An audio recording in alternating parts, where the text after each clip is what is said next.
आइए आज जानते हैं ढ और अढ़, अड़े और डे के बारे में। ठीक है, तो देखिए बेटा, पहले तो हम इनका उच्चारण स्थान देख लेते हैं। तो जो डे, ये अढ़ और अढ़, ये जो दोनों हैं ये उत्क्षिप्त वर्ण के श्रेणी में आते हैं, उत्क्षिप्त व्यंजन। ठीक है, और ये जो दोनों हैं ये क्या कहलाते हैं? मूर्धन्य। क्या कहलाते हैं बेटा?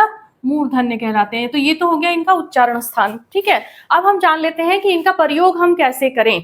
तो देखिए, जो पहले ढ को देखते हैं, जो ढ है इसका प्रयोग हमेशा कोई भी जब हम किसी शब्द का निर्माण करते हैं, शब्द बनाते हैं, तो सबसे पहले शुरू में इसका प्रयोग होता है। ठीक है, कैसे? जैसे ढक्कन, ठीक है, जैसे ढूंढ,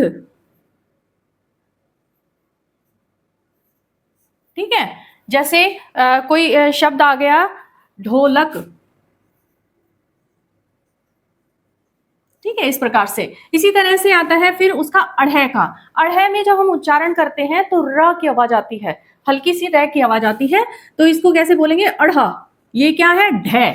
ठीक है, इस बात का आप ध्यान रखें, ये कभी भी शुरू में नहीं आता, हमेशा बाद में आता है, यानी कि शब्दों के बीच में या पीछे आता है। अब इसको करके देख लेते हैं। जैसे बाढ़, ठीक है, जैसे शब्द है चढ़ना, चढ़ना, गढ़ना।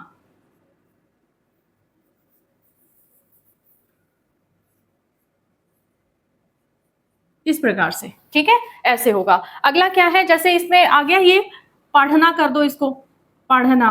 ठीक है, अगला आता है डे का। डे से क्या? सबसे पहले शुरू में इसका भी इसी प्रकार से प्रयोग होता है। डे का प्रयोग भी पहले होगा, लेकिन अड़े का प्रयोग मध्य में होगा, शब्द के बीच में होगा। जैसे डमरू,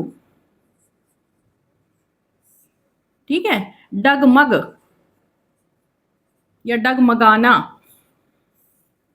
ठीक है, जैसे कि डकैत या डकैती, तो शुरू में आ रहे हैं ना ये शब्द। ठीक है, इसी प्रकार से अड़े, बोल के देखोगे तो समझ में आएगा। ढ, अढ़, डे, अड़े। ठीक है, इस प्रकार से इनका उच्चारण है। जैसे अड़े है तो उड़ना। ठीक है, क्या है? उड़ना। जैसे सड़क, जैसे भड़क। ठीक है, इस प्रकार से इनका प्रयोग होगा। ठीक है बेटा।